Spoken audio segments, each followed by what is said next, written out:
శ్లోకంలో అవ్యభిచారి భక్తి అంటే స్థిరమైన నిలకడగలిగిన అచంచలమైన భక్తితో ఎవరైతే సేవిస్తారో వాడు గుణాలకు అతీతంగా వెళ్ళగలరు అని చెప్పారు. బ్రహ్మభూయాయ కల్పనే, బ్రహ్మత్వాన్ని పొందడానికి అర్హుడవుతాడు. అర్హత ఇంకా పొందలేదు అప్పుడే, అర్హత మాత్రం లభిస్తుంది ఎప్పుడు? భక్తితో సేవించినప్పుడు.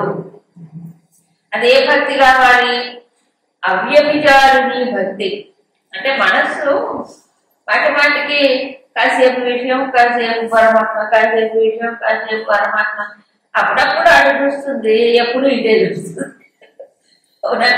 ఎప్పుడూ ప్రపంచం వైపు చూస్తుంది, అప్పుడప్పుడు అక్కడ చూస్తుంది. అది అట్లా కాదు. మరి ఏం చేయాలి? ఈ ప్రపంచంలో వ్యవహారం జరిగినా ఇంద్రియాలు, మనస్సు, బుద్ధి ప్రపంచం వైపు కిటికీలు ఎక్కడ ఉన్నాయి? బయటికే తెరుచున్నాయి ఇంద్రియాలు. కాబట్టి అటు పోతూనే ఉంటాయి. కాకపోతే 9, 10, 11, 7, 8 అధ్యాయాలంతా కూడా భగవంతుడు తన స్వరూపాన్ని చెప్పాడు. పరాపరాపరుల కలయిక, పరాదానే అపరాధానే, క్షేత్రమోదానే క్షేత్రజ్ఞుడు దాని ఇలా చెప్పినప్పుడు ఆయన కానిదేమీ లేదు నిజానికి విశ్వంలో. ఆయన కానిది, ఆయన కంటే అతీతమైనది ఏమీ లేదు. కాబట్టి ఇవన్నీ వ్యవహారం జరుగుతున్న పరమాత్మ యొక్క స్మరణ ఉండాలి. అందుకే మామనుస్మర యుద్ధిగా చెప్పాడు, నన్ను అనుస్మర, ఎప్పుడు తలుచుకుంటూ నువ్వు పని వేసుకో అన్నాడు. తలపై ప్రధానం, స్మరణే ప్రధానం, స్మరణ ప్రధానం, అంతేగాని పనులు మానుకోవచ్చు. అప్పుడు అంత సేవతే అన్నాడు. అంటే మనస్సునే మనసులో ఆయన వచ్చి నువ్వు పెద్దలు చేసుకోవద్దు, సేవ చెయ్యి, అది నాకే చెందుతుంది, అప్పుడు భగవత్ సేవ అవుతుంది. అందుకని చెప్పాడు. అలా చేస్తే అతను గుణాలకు అతీతం అవుతాడు అని హామీ ఇస్తున్నాడు భగవంతుడి. నిజమేగా? పరమాత్మని స్మరణ చేసినప్పుడు పరమాత్మ గుణాలకు అతీతంగా ఉన్నాడు కదా, కాబట్టి ఎవరిని స్మరిస్తే వాడే అవుతాడు. ఇప్పుడు ఇదంతా త్రిగుణాత్మకమైన విషయాలు తలుచుకొని ఏమయ్యాడు? ఈ గుణాలకి కట్టుబడిపోతున్నాడు. ఇప్పుడు గుణాతీతుడు పరమాత్మ కాబట్టి పరమాత్మని స్మరించుకుంటే గుణాతీతుడు అవుతాడు.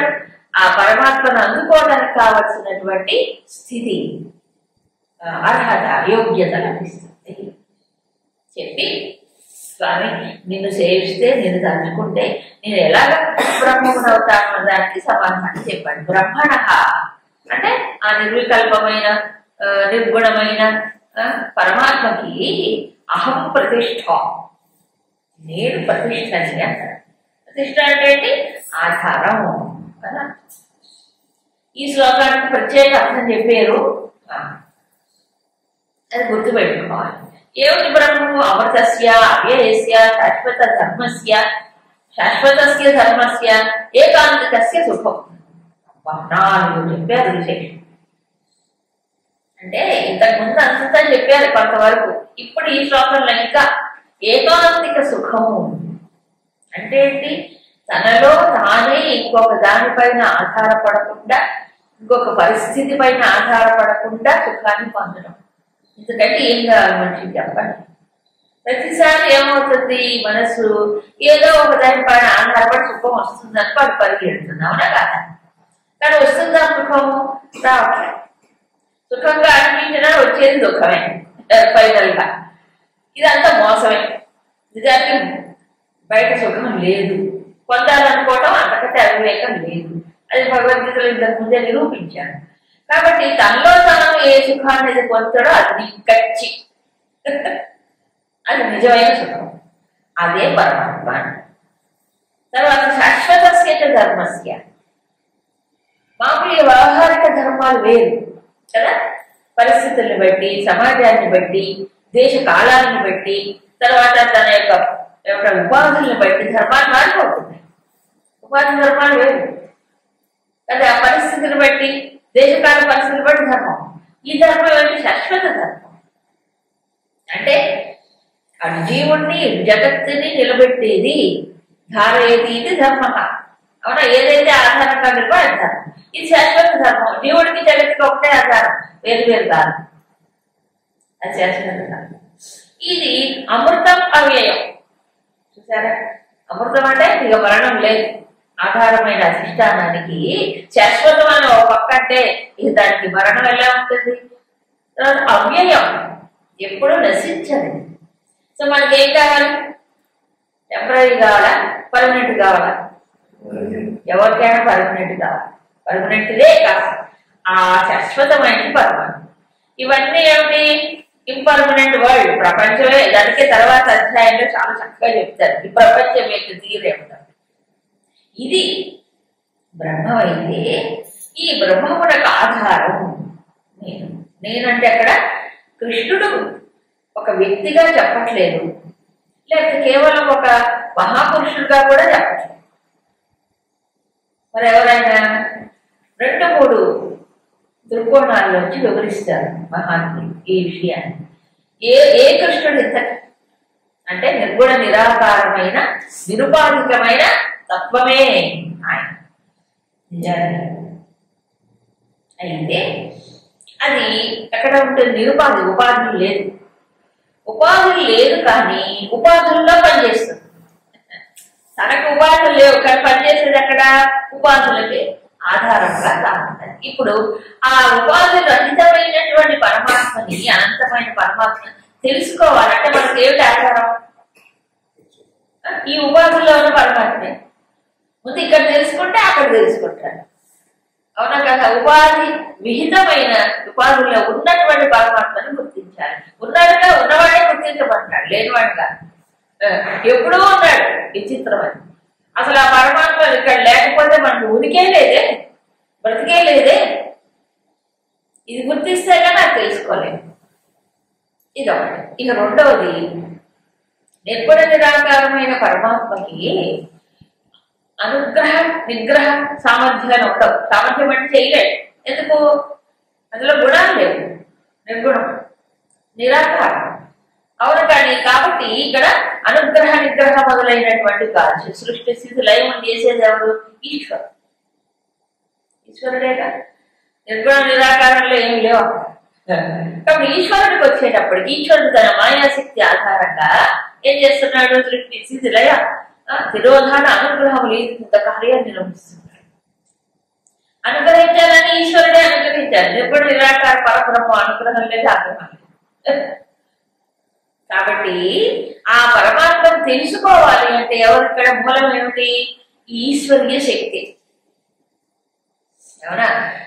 పశ్యమే యోగమైశ్వరం అంటాడు ఎక్కడ 9వ అధ్యాయంలో. చూడు నా ఈశ్వరీయ శక్తిని చూడవయ్యా అని చెప్పడం. సో దాన్ని చూస్తూ, దాని శరణాగతి పొందుతూ, దానిపై ఆశ్రయిస్తూ ఆసక్తి కలిగి ఉన్నటువంటి వాడికి ఏమవుతుంది? దీనికి ఆధారం ఎవరు? పరమాత్మగా అందుతాడు. అందుకే ఈశ్వర శరణాగతి అని చెప్పాడు. ఆ యోగ శక్తి అన్నాడు.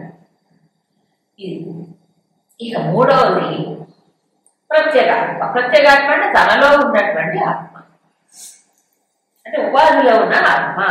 ఉపాధిగతమైనటువంటి ఆత్మ వల్లనే పరమాత్మను తెలుసుకుంటాడు. అందుకని బ్రహ్మణ అహం ప్రతిష్ట అంటే ఏంటి ఇక్కడ అర్థం? పరమాత్మ పరబ్రహ్మము అయినటువంటి సర్వవ్యాపకమైన పరబ్రహ్మము ని పొందడానికి, తెలుసుకోవడానికి ఎవరు ఆధారం అంటే ప్రత్యేగాత్మే. అందుకే ప్రత్యేగాత్మ ఇక్కడ ప్రతిష్ట అన్నాడు. అంతే తప్ప వేరొక రకంగా అర్థం చేసుకోకూడదు. ఇంకోటి, మరి ఈశ్వరీయ శక్తి ఈ మొత్తాన్ని నిర్వహిస్తుంది కదా, ఈ ప్రపంచాన్ని. ఆ శక్తి శక్తిమంతుడు వేరు కాదు, అది కూడా చెప్పారు. కాబట్టి ఇక్కడ శంకరులు ఆ ఈశ్వరీయ శక్తియే సాశక్తి బ్రహ్మ ఏవ పరబ్రహ్మం కంటే వేరు కాదు. కాబట్టి ఆ శక్తిని ఆశ్రయిస్తే పరబ్రహ్మం తెలియబడదు. ఈశ్వరీయ శక్తిని ఆశ్రయించాలి, జీవశక్తిని కాదు. సరే, ఆధారపడండి చెప్పండి. ఈ ప్రపంచం ఉంటుంది కదండి నా ఎదురుగా ఉంది. ఈ ప్రపంచమే లాగుతుంది, పీకుతుంది, బంధిస్తుంది, ఇరికిస్తుంది కదా. దీంట్లోంచి ఎలా బయటపడాలి? అందరి ప్రాబ్లం అదే. ఆయన అందుకోవాలని ఉన్నా ఇది ఒకటి లాగుతుందిగా మాటిమాటికి. దీని నుంచి ఎలా బయటపడాలి అంటే దీన్ని బాగా పరిశీలించాలి. ఏమిటి సంసారం? ఏమిటి సంసారం అనేది తెలుసుకుంటే అప్పుడు దాంట్లోంచి బయటపడడానికి వివేకం వస్తుంది. ఆ వివేకం వస్తే తెలిస్తే అప్పుడు వైరాగ్యం అనేది వస్తుంది. వైరాగ్యం వస్తే సన్యాసులు అయిపోరా? సన్యాసులందరికీ వైరాగ్యం ఉందా? అంత తేలిక రాదండి. ఇదే బయట నుంచి వచ్చేది కాదు, వస్త్రాల ద్వారా వచ్చేది కాదు. ఎంతో కృషి చెయ్యాలి, ఎంతెంతో సాధన చెయ్యాలి లోపల. వివేకం వస్తే వైరాగ్యం వస్తుంది. వివేకం ఎప్పుడు వస్తుంది? పరిశీలించాలి, పరిశోధించాలి. దేన్ని? సంసారాన్ని, ప్రపంచాన్ని. కొట్టుకుపోకూడదు. చూడండి, దాన్ని పరిశీలించాలని కొట్టుకుపోకుండా నిలబడగలుగుతారు, అవునా కాదు? కొట్టుకుపోయాడు అనుకోండి పరిస్థితులకి వీటన్నిటికీ, అప్పుడు నిలబడి దాన్ని చూడగలడా? చూడలేదు. అందుకని కొంత వివేకం కాదు. ఆ వివేకం రావాలంటే ఏం చేయాలి? ఇందాక చెప్పాడే గుణాతీత. గుణాతీత దానికి కావలసినటువంటి ఇది ద్వంద్వ పరిస్థితులు ఏవైతే ఉన్నాయో ఆ ద్వంద్వ పరిస్థితులకి తట్టుకొని నిలబడటానికి ఏం చేయాలి? ప్రయత్నం చేయాలి. అట్లీస్ట్ ప్రయత్నం చేయకపోతే ఎప్పటికీ ఇంతే, ఈ మనసు కొట్టుకుపోతూనే ఉంటుంది. తట్టుకొని నిలబడటానికి శక్తి ఎవరు ఇవ్వాలి చెప్పండి? ఈశ్వరుడే. ఈశ్వరునే ఆశ్రయించాలి. అందుకే తపస్వాధ్యాయం ఈశ్వర ప్రణిధానం పద్ధతి దేవసూత్రాల్లో చెప్తారు.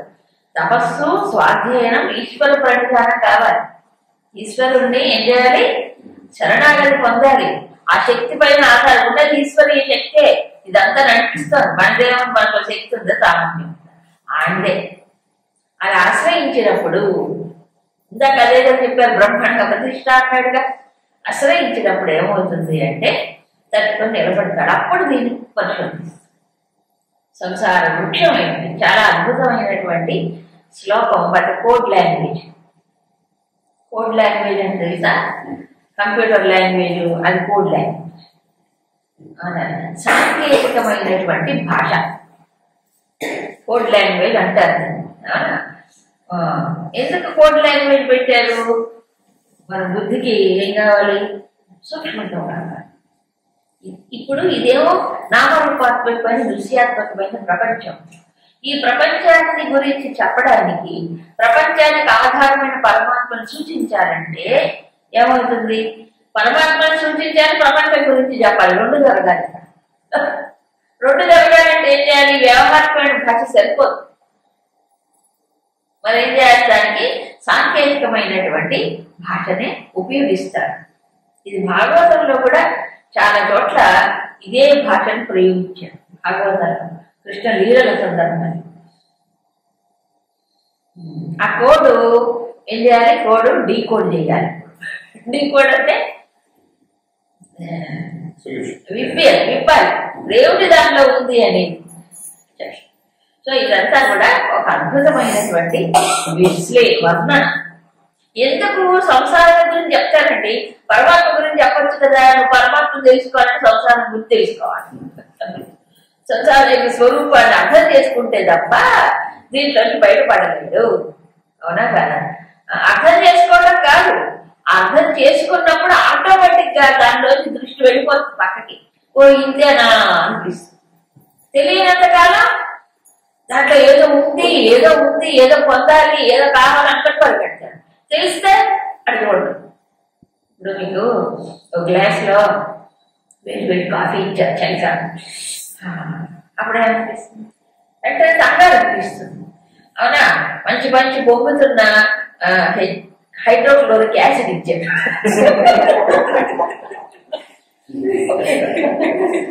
యాసిడ్ అంటే తెలుసు కదా. యాసిడ్ తాగితే ఏమంటాడు? చేతి మీద పడితేనే బొక్కలు వస్తాయి. తాగితే ఉంటాడు, అది వచ్చేపోతాడు. ఇప్పుడు రెండు పక్కన పెడితే ఏది కోరుకుంటాం మనం? యాసిడ్ ఎవడు కోరుకోడు, తెలియన్నవాడు ఎవడు కోరుకోడు, ఇదే కోరుకుంటాం. అట్లాగే అనుకోండి, ఈ ప్రపంచం కూడా అంతే. ఇది యాసిడ్, ఇది ముట్టుకుంటే పట్టుకుంటే చుట్టుకుంటుంది, తగులుకుంటుంది, బంధిస్తుంది, దుఃఖం అని తెలిసినప్పుడు పట్టుకోడు. దీనికి మూలం ఒకటి ఉంది, ఆ మూలం వల్లనే ఇది ఇలా కనిపిస్తుంది కదా అని తెలిసినప్పుడు మూలాన్ని చూస్తుంది. ఇప్పుడు భగవంతుడి యొక్క ఉద్దేశం ఇక్కడ ఆ మూలాన్ని చూపించడమే, మూలం వైపు దృష్టి మళ్లించడమే తప్ప దీని గురించి చెప్పడం ఎందుకు? లేకపోతే అవసరం లేదు, చెప్పాల్సిన అవసరం లేదు. కానీ ఎందుకు చెప్తున్నాడు? మన దృష్టి ఇక్కడ ఇరుక్కుపోయింది కాబట్టి, దీంట్లోనే పట్టుకొని వేలాడుతుంది కాబట్టి దీనికి ఆధారాన్ని చూపించారు. అయితే ఏ ఎగ్జాంపుల్ సరిపోదు ఈ ప్రపంచాన్ని వర్ణించడానికి, అందుకు దీన్ని తలకిందులుగా చెప్తారు. అందుకని ఏమన్నారు? ఊర్ధ్వమూలం అధః శాఖం అశ్వత్థం ప్రాహు అవ్యయము అశ్వత్థం ప్రాహు. ఇది ఈ వృక్షము అశ్వత్థం అని పిలువబడుతుంది. ఇక్కడ వృక్షం అనే మాట చెప్పలేదు కానీ మనం అర్థం చేసుకోవాలి. చందాంసి అన్నాడు, మూలం అన్నాడు, శాఖం అన్నాడు, శాఖ అన్నాడు కాబట్టి వృక్షం అని అర్థం చేసుకోవాలి, అంతే కదా. ఆకులు, వేళ్ళు, కొమ్మలు అంటే ఎవరికి ఉంటాయి? చెట్టు. అవునా? చెట్టు. ఏం చెట్టు? ఇక్కడ సంసారం అనే వృక్షం, సంసార మాయామయ వృక్షం. శంకర్ల భాషలు అంటారు సంసార మాయామయ వృక్షం అంటారు. ఇక్కడ సంసార వృక్షం అనలే, సంసార మాయామయ వృక్షం అంటే మాయతో కూడుకున్నది. ఇప్పుడు దీనికి మూలం, మూలం అంటే ఏంటి? వేళ్ళు. ఎందుకు? చెట్టుకి మూలం ఏంటి? వేళ్ళు. ఎందుకని? వేళ్ల వల్లనే చెట్టు నిలబడుతుంది. వేళ్ళు లేని చెట్టు చూపించండి. వేళ్ళు లేని చెట్టు ఎక్కడ ఉంటుంది? వేళ్ల పైన ఆధారపడి బతుకుతుంది. వేళ్ళు ఎంతగా భూమిలో పాతుకుపోతే అతని చెట్టు అంతగా నిలబడుతుంది, పుష్పిస్తుంది, బలం వస్తుంది. అవునా కాదా? అట్లాగే ఈ సంసారం అనేటువంటి వృక్షానికి మూలం, మూలము ఆధారం. అవునా? ఏంటి? ఊర్ధ్వం. మూలం ఏమిటి? ఊర్ధ్వం. ఊర్ధ్వం అంటే మూలం పైన ఉందండి. దీనికి ఈ వృక్షానికి, సంసార వృక్షానికి మూలం పైన ఉంది. ఇది మామూలు చెట్టు కాదుగా, మామూలు చెట్టు కింద ఉంటుంది. సంసారం అనే వృక్షానికి మూలం ఎక్కడ? వేడి పైన ఉంటుంది. ఎందుకంటే చెప్పాడు తలకిందులు అంటే అలాంటి చెట్టు ఇక్కడ ఉండదు. అవునా? శాఖలు కిందికి ఉంటాయి అన్నారు. అలాంటి చెట్టు ఎక్కడ ఉండదు. శాఖల కిందకి వేడి పైకి ఉన్న చెట్టు ఎక్కడ ఉండదు.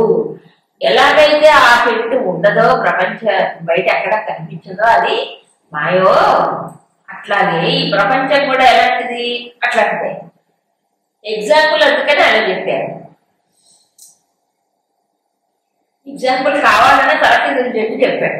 ఒకవేళ తలకిందుల చెట్టు ఒకవేళ కనిపించినా చూద్దామన్నా ఎక్కడ ఉంటుందంటే రిఫ్లెక్షన్ లో ఉంటుంది.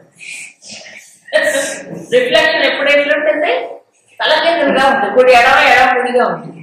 మీరు ఒక నది కానీ ఒక చెరువు కానీ పక్కన ఒక చెట్టు ఉంది అనుకోండి, అది నదిలో చూడండి, చెరువులో ఆ నీడ చూస్తే ఎలా కనిపిస్తుంది? బొమ్మలు కిందకి ఉంటాయి. అవునా కాదు? రిఫ్లెక్షన్ అంటే రిఫ్లెక్షన్ అనేది, ప్రతిబింబం అనేది సత్యమా అసత్యమా? ప్రతిబింబం అద్దంలో ప్రతిబింబం సత్యమా అసత్యమా?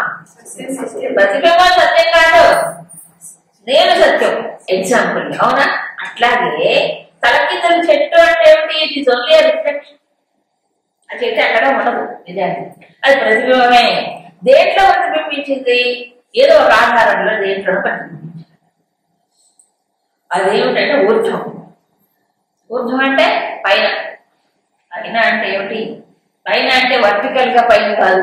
ఇప్పుడు మన పైన కప్పు ఉంది, ఆ కప్పు పైన ఇంకో ఇల్లు ఉంది, ఆ పైన కప్పు ఉంది, ఆ పైన ఇది కాదు. పైన ఊర్ధ్వం అనే పదానికి ఏమర్థం చెప్తారు? Top top. ఇంగ్లీష్ లో అయితే టాప్ టాప్ అంటారు కదా.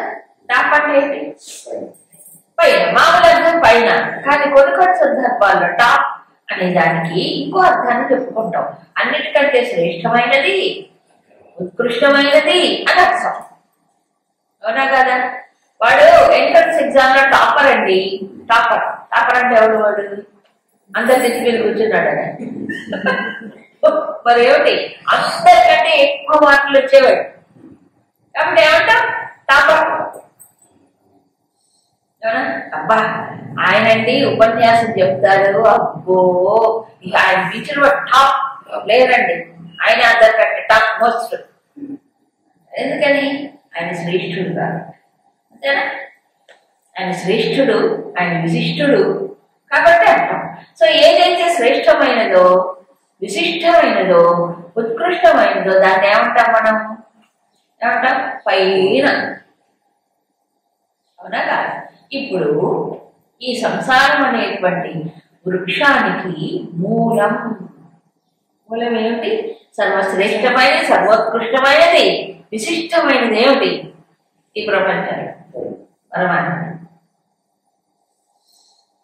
సో ఇప్పుడు తలకిందులు ఇక్కడ ఈ అర్థాన్ని తీసుకుంటే పరమాత్మయే మూలంగా కలిగినది ప్రపంచం. అవునా? ఎందుకంటే మూలం పైన చెట్టంతా ఆధారపడుతుంది. ఎంత పెద్ద చెట్టు అయినా కదా, ఎన్ని వందల సంవత్సరాల చెట్టు అయినా, ఎన్ని కొమ్మలు పళ్ళు కలిగి ఉన్న దేనిపైన ఆధారపడింది? వేళ్ల పైన. అవునా? ఆ వేడి బయటకు వస్తే క్షణంలో వెళ్ళిపోతుంది. అట్లాగే ఈ సంసార వృక్షం ఎంత పెద్దదో, అబ్బో ఎంత పెద్దదో, అసలు దాన్ని ఎవరు కొలవగలరు, ఎంత ఉందో ఎవరు కొలవలేరు. ఇంత పెద్ద వృక్షానికి మూలం ఎవరు? ఇప్పుడు పరమాత్మే మూలంగా కలిగింది. మూలం అది ఎక్కడ ఉంటుంది? ఊర్ధ్వం. ఊర్ధ్వం అంటే సర్వశ్రేష్టమైనటువంటిది పరమాత్మయే మూలంగా కలిగింది. తర్వాత శాఖం. శాఖలు ఎలా ఉన్నాయి? అధహ, కింద. నిజమే, పరమాత్మ సర్వస్కృతి. తర్వాత వచ్చినటువంటి ఇక్కడ శంకరులు ఏం చెప్పారంటే అనాద్యనంత దేహాన్ని ఆశ్రయించుకొని ఉంటుంది. అనాది అనంత దేహాలు. మనకి ఇంకోటి ఉంది, మాయా అనేటువంటిది. దాని మహత్వం అంటాం, దాని ప్రకృతి అని అంటాం కదా. మహద్బ్రహ్మ, మమయో నిర్మహద్బ్రహ్మ 14 అధ్యాయంలో వచ్చింది. ఆ మహత్వం, దాని అవ్యక్తమైనటువంటి ప్రకృతి ఏదైతే ఉందో అది ఎలాంటిది? అనాది. దాన్ని కూడా అనాది అని అంటారు. అంట ప్రకృతి పురుషం చైవ విధ్యనాదేవు భావబీజ. అనాదే ప్లస్ ఇంకోటి అవ్యయం. ఇక్కడ అవ్యయం కాదు, అది కూడా అనంతమే. దేంతో పోల్చుకున్నప్పుడు? ఈ మానవ జీవితంతో పోల్చుకున్నప్పుడు అవ్యయంగా చెప్పబడి. ఇది ఈ సంసారం అనేటువంటి వృక్షానికి శాఖలు. పరమాత్మలో నుంచి మహత్వం, మహత్తులో నుంచి ఒక్కోటి వచ్చింది కదా. మహత్వం మూల ప్రకృతి హిరణ్య గర్భుడు అంటే బ్రహ్మ, బ్రహ్మలో నుంచి మళ్ళీ ఈ స్థూలమైనటువంటి ఆయన నుండి వచ్చే సమస్త జీవుల్లో వచ్చాయి. అక్కడి నుంచి వచ్చారు కాబట్టి ఇవన్నీ శాఖలు అని. శాఖలు అంటే ఏంటి? ఈ వృక్షం ఉంటే వృక్షానికి ఇలా శాఖలు పెరిగి ఉంటాయి. మూలం పరమాత్మ అయినప్పుడు పరమాత్మ నుంచి విస్తరించుకొని పరమాత్మ ఏకం, శాఖలు అనేకం. అనా కదా? ఎన్ని లోకాలు, ఎంతమంది జీవుల్లో బాబా అసలు ఊహకు అందదు కదా. ఎన్ని కోట్లో లెక్క పెట్టలేము. అన్ని లోకాలు, అంతమంది జీవుళ్ళు, ఇవన్నీ విస్తరించుకుంటూ వచ్చాయి. ఎక్కడి నుంచి? ఏకమైనటువంటి పరమాత్మ ఆధారంగానే. దాన్ని ఆశ్రయించుకొని ఈ సృష్టి ఇదంతా ఉన్నది. దీనికి ఒక పేరు పెట్టారు, ఈ సంసారం అనే వృక్షానికి. ఏం పేరండి? అశ్వత్థం. ఈ పేరు మామూలుగా కూడా అశ్వత్థాన్ని మనం ఒక నారాయణ స్వరూపంగా పూజిస్తాం హిందువులు. అవునా? అశ్వత్థనారాయణ పేరు పెట్టుకుంటారు, అశ్వత్థనారాయణ పేరు పెట్టుకుంటారు. అశ్వత్థం అంటే ఏంటి? రావి చెట్టు. వరి చెట్టు కాదు, రావి చెట్టే. రావి చెట్టులో ఒక విశేషమైనటువంటి గుణాలు ఉన్నాయి. భౌతికంగా చూసిన రావి చెట్టులో విశేష గుణాలు ఉన్నాయి. ఈ మధ్య కాదు, ఒక 4 ఏళ్ల క్రితం నుంచి వస్తాను. రావి చెట్టు చుట్టూ తిరిగితే, ప్రదక్షిణ చేస్తే వాడికి ఎనర్జీ వస్తుంది. అబద్ధం కాదు, అందుకే పూర్వము శివాలయాల్లో ఇప్పుడు కూడా గులాబీ చెట్టు తప్పకుండా వేస్తారు. ఆ ప్రదక్షిణ చేస్తే కూడా మంచిదన్న. ఇవన్నీ సైన్స్ అండి. వీటి విషయాలు ఎవరికి అర్థం కాదు, ఈరోజు చెప్పలేదు కూడా. చేస్తే ఫలితం వస్తుంది. పూర్వం నాకు చేసేవాడు అంతే.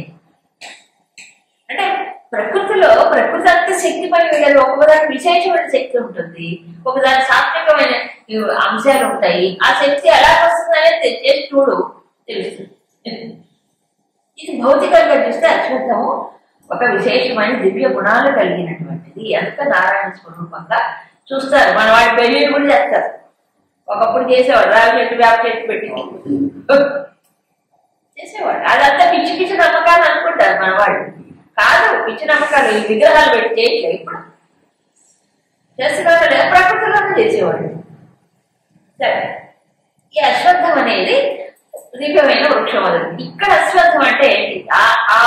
అది కాదు ఇక్కడ. దానికి శంకరాచార్య ఒక అర్థం చెప్పారు. శ్వః అపి స్థాత. ఇది శ్వః అంటే రేపు, అంటే రేపు. స్థాత అంటే రేపు లేనిది. దాన్ని అశ్వత్థం అంటారు.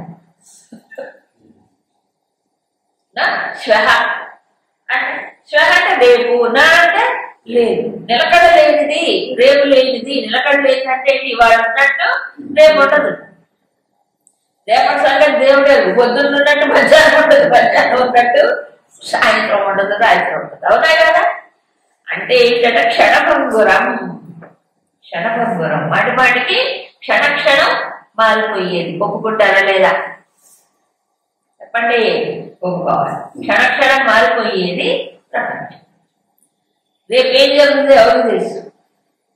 అందుకే అంటారు, ఎప్పుడు ఏమొచ్చి మీద పడుతుందో.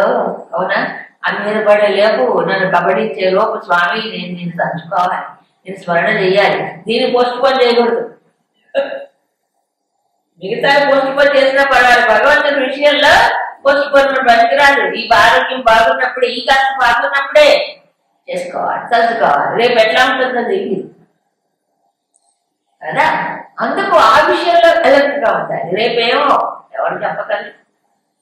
అందుకని అశ్వత్థ అంటే ఏమిటి? నిలకడ లేనిది, రేపు లేనిది. అంటే సృష్టి అనేది కరెక్టే అదే స్థితిలో ఉంటుంది, మారిపోతూ ఉంటుంది ప్రపంచం. అందుకని దాన్ని ఏమన్నారు? అశ్వత్థం. అందుకే శంకరుడు మొదట్లోనే ఇది మాయామయ వృక్షం, సంసార మాయామయ వృక్షం. అందుకే అంత సంసారం మాయ మాయ అని పెద్దలు ఊరికి అంటారా? అయం సంసార అతీవ విచిత్ర. చాలా విచిత్రమైంది సంసారం. విచిత్రమైన బంధాలు, విచిత్రమైన సంబంధాలు. అవునా కాదా? ఈ శాశ్వతం కాదు అని ఎప్పుడు తెలుస్తుందండి మనిషికి? వివేకంతో చూసినప్పుడే. అవునా? ఆ వివేక దృష్టి కావాలి. అందుకే దృష్టి ఉన్నప్పుడు దానికి అంటుకోవడం తగ్గుకోడు, ఉత్త సంబంధం పెట్టుకుంటాడు అంతే, బంధానికి గురి కాదు. అవునా? సరే, ఇప్పుడు దీనికి ఆకులు ఛందాంసి అన్నారు. చెట్టుకు ఆకులు ఉంటాయి కదా, కొమ్మలు ఉన్నట్టు. ఏమిటి ఆకులు? విచిత్రం. ఈ సంసార వృక్షానికి ఆకులు ఛందాంసి అంటారు. కావాలని చెప్పాను. ఛందాంసి అంటే వేదములు, వేద మంత్రములు అని అర్థం. సంసార వృక్షానికి వేదాల ఆకులు ఏంటి? కావాలని చెప్పాడు ఇక్కడ. ఒక వృక్షానికి ఆకుల వల్ల ఏమిటి ప్రయోజనం? రూట్స్ ఎంత ముఖ్యమో, వృక్షానికి వేళ్ళు ఎంత ముఖ్యం, ఆకులు అంతే ముఖ్యం. వేళ్ళ వల్ల నీటిని పీల్చుకుంటుంది, దానికి స్టెబిలిటీ ఉంటుంది. అవునా? ఇప్పుడు వేళ్ళు ఎవరు? కూర ఎవరు? పరమాత్మ, ఊర్ధ్వం చెప్తాం. మరి ఆకులు వేదాలు. ఆకులు ఏం చేస్తాయి? ఆకులు వృక్షానికి కావలసిన ఆహారాన్ని తయారు చేస్తాయి. పొట్టి నీళ్ళ తల్లి సరిపోతుందా? నీళ్ళు ఎన్నున్నా ఇప్పుడు మన రోజు నీళ్లు తాగి బతుకుతున్నావా? ఏం చేస్తున్నావు? ఆహారం తీసుకుంటాం కదా. అట్లాగే ఈ చెట్టుకి నీళ్లు అంత ముఖ్యం. వేళ్ళు ఉంటే నీళ్లు పీల్చుకుంటాయి, దానికి ఆహారం కావద్దు. ఎక్కడి నుంచి వస్తుంది ఆహారం? కిరణజన్య సంయోగ క్రియ అంటారు. సూర్య కిరణాల ద్వారా ఈ చెట్టుకి సహజమైనటువంటి గుణం ఉంటుంది. ఆ సూర్య కిరణాలను స్వీకరించి అదేం చేస్తుంది, పత్రహరితం అంటారా. పత్రహరితం అనేది అంటే ఆకులు పచ్చగా ఎందుకుంటే చెప్తారు, ఈ సూర్య కిరణాల వల్ల ఆహారాన్ని తయారు చేసుకుంటుంది. కిరణజన్య సంయోగ క్రియ అంటారు, ఫోటోసింథసిస్. చూడండి అంత తెలివి ఉందో దాంట్లో. సూర్య కిరణాలతోనే ఆహారం తయారు చేసుకుంటాం. మనమైతే ఎన్ని కావాలో రోజు శ్రమపడాలి, చెట్టుకి డైరెక్ట్ గా సూర్యకిరణాలతోనే ఆహారం. ఎంత బాగుంటుంది కదా. కుకింగ్ ఏం లేదు, లోపల సకల్గా ఏం జరుగుతుందో మనకు తెలియదు. అందుకే సృష్టి అంతా విచిత్రమే అన్నాడు. అంతా విచిత్రమే. అది ఆహారం తయారు చేసుకుంటుంది చెట్టు. అవునా, ఆకులు ఉంటేనే, ఆకులు లేకపోతే ఆహారం లేదు. కాబట్టి ఎంతగా ఆకులు ఉంటే చెట్టుకి అంతా ఏమవుతుంది, ఆహారం లేదు. మరి ఆహారం పత్రాల వల్లనే కదా వృక్షానికి రక్షణ. పత్రాలు లేకపోతే రక్షణ లేదు. అసలు అర్థం కూడా ఉంటుంది. మూడులాగా ఏం ఉంటుంది చెప్పండి. అవునా, శాఖలు ఉండాలి, కొమ్మలు ఉండాలి, రేపలు ఉండాలి. ఆకులు ఉంటే చెట్టు అందంగా ఉంటుంది, బలంగా ఉంటుంది, దానికి ఒక అందం వస్తుంది. ఈ సంసారం అనే వృక్షానికి ఆకులు ఏమిటని చెప్పారు? ఏమిటి ఆకులు? వేదాలు, ఛందాంసి. ఏంటనండి వేదాలు వేదాలు అంటారు మీరు. ఆ వేదాలు ఇప్పుడు బాగా అర్థం చేసుకుందాం. సంసార వృక్షానికి ఆకులు ఆధారం అయినట్టు, మామూలు చెట్టుకి ఆకుల ఆహారం అయినట్టు సంసార వృక్షానికి వేదములే ఆహారం ఆధారం. అందుకే యహ సంవేద స వేదవిత అన్నాడు తర్వాత పాయింట్. ఎవరైతే దీన్ని తెలుసుకుంటారో వాడు వేదాన్ని తెలిసిన వాడు అయిపోతాడు. వేదాలు ఎందుకు నిలబడుతున్నాయి సంసార వృక్షానికి? వేదాల ఆధారం ఏంటి? దానికి సమాధానం ఈ భారతదేశంలోనే దొరుకుతుంది, ఇంకెక్కడ దొరకదు. ఎందుకంటే భారతీయ సంస్కృతి యావత్తు వేదాల పైన ఆధారపడే ఇది డెవలప్ అయింది. అవునా, మనకి ఏదైనా ఒకటి ప్రమాణం అని మనం చెప్పాలంటే ఏంటి వేదం చెప్తున్నావా ఏంటి, వేదం నువ్వు చెప్పేది అంటాం. మనకు తెలియకనే అంటాం. అవునా, అంటే వేదం ఏమిటి? ప్రమాణం అన్నట్టేగా. అన్నిటికీ ప్రమాణం వేదమే. స్మృతులకి మిగతా అన్ని శాస్త్రాలకి వేదం ప్రమాణం. అందుకే వేదం నేర్చుకున్నవాడు చదువు ఇప్పటికి గౌరవం ఇస్తాం. వేదం తెలుసుకున్నవాడు గొప్పవాడు. ఏముంది వేదంలో? వేదము ప్రతిపాదించినది, వేదము సూచించినది, వేదము చెప్పిన లక్ష్యం ఎవరు? పరమాత్మే. అందుకే వేదములన్నీ ఒకే లక్ష్యాన్ని సూచిస్తాయి. అయితే డిఫరెంట్ వేస్, వేరు వేరు మార్గాల కింద ఆ పరమాత్మను సరిపించాలి. ఇప్పుడు ఏమిటి ఇంకా ఏం చెప్తుంది వేదం? అది ఒకటే చెప్పదు, ఈ ప్రపంచంలో ఎలా బ్రతకాలో కూడా చెప్తుంది. అదేంటంటే ఏదో సంస్కృతంలో ఎవరో చెబుతారు కాబట్టి ఆ వేదం ఇంట్లో దండం పెట్టుకుంటాడు. వేదము రెండు విషయాలు చెప్తుంది. ఒకటి పరమాత్మను గురించి చెప్తుంది, రెండోది ఈ ప్రపంచంలో ఎలా జీవించాలి, ఎలా జీవిస్తే ఏం ఫలితాలు వస్తాయి. ఇప్పుడు మనం చదువుకున్నాం కదా, ఏమిటి? కర్మణ సుకృత శ్యాము సాత్వికం నిర్మలం ఫలం, రజసస్తు ఫలం దుఃఖం అజ్ఞానం తమసః ఫలం చెప్పాడా? అంటే ఏ కర్మను చేస్తే ఏ ఫలితం వస్తుంది ఎవరు చెప్పాలి మనకి? మనకు తెలుసా? దానికి శాస్త్రం ఆధారం ఉండాలి కదా.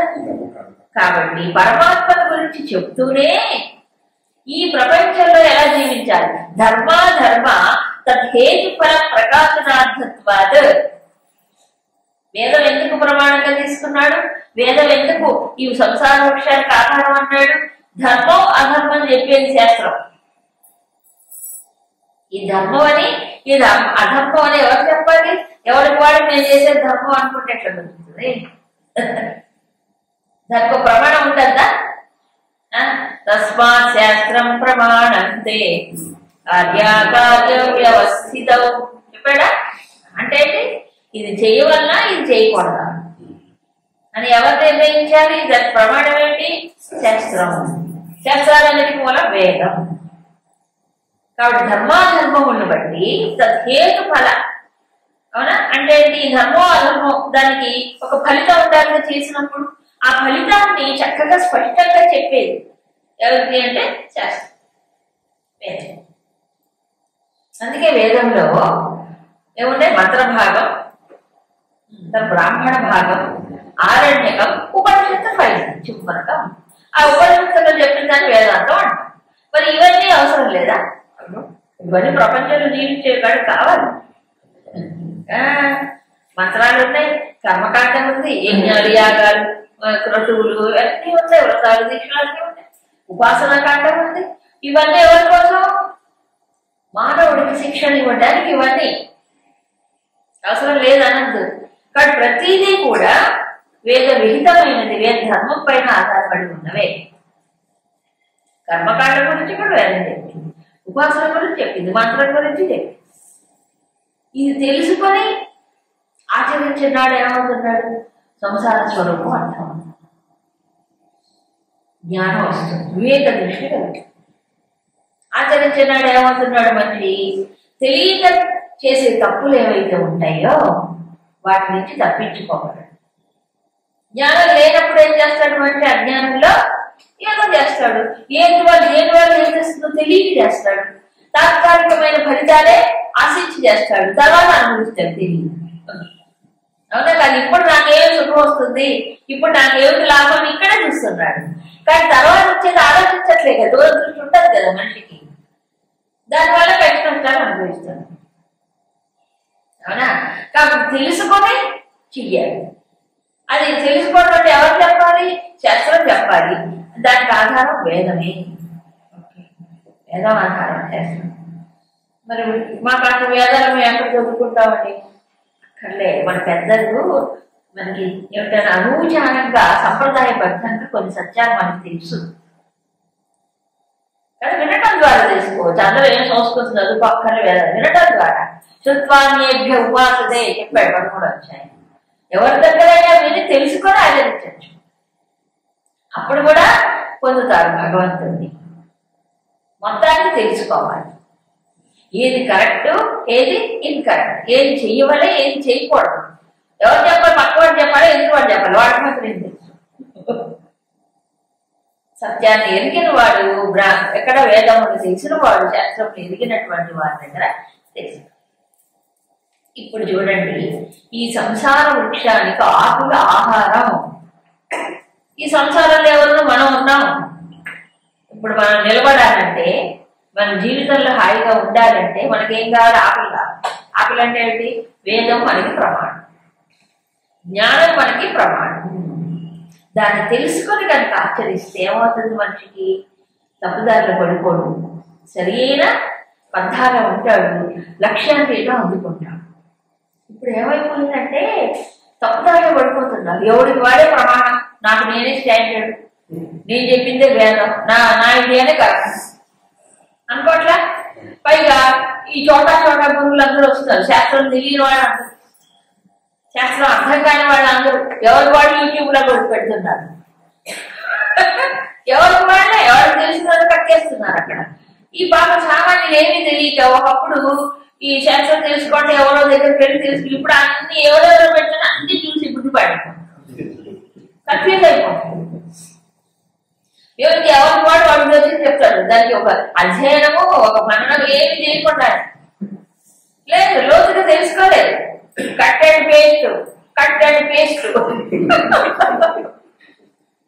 అయిపోయిందా? అయిపోయింది. అయ్యి బాబాయ్, చాలా భయంకరమైన పరిస్థితి కలిగా, ఎంత భయంకరమో. కాబట్టి నాకు అనిపిస్తుంది అప్పుడప్పుడు ఈ వాయామయం, ఈ కలిమాయ ఇంకా ఘోరం, మహామాయ. ఇలాంటి మహామాయ పరిస్థితిలో ఒక మంచి గురువు లభించడం, ఆ గురువు యొక్క సన్నిధి లభించడం, వాడు చెప్పింది వినగలగటం, ఆచరించడం ఎంత అదృష్టం అనిపిస్తుంది. అవునా కాదా? ఎందుకంటే ఎన్నున్నాయో ప్రపంచంలో దృష్టిని చెడగొట్టేవి, తప్పుదారిలో పడేసేవి ఉన్నాయి. అందుకు చందాంసి, ఆకులే ఇక్కడ వృక్షానికి రక్షణ, వేదమే ఈ సంసార వృక్షానికి ఆహారం. అంటే వేదాన్ని ఆశ్రయించిన వాడు, శాస్త్రాన్ని ఆశ్రయించిన వాడు ఎలా ఉన్నాడు? హెల్తీగా ఉన్నాడు, సరైన మార్గాల్లో.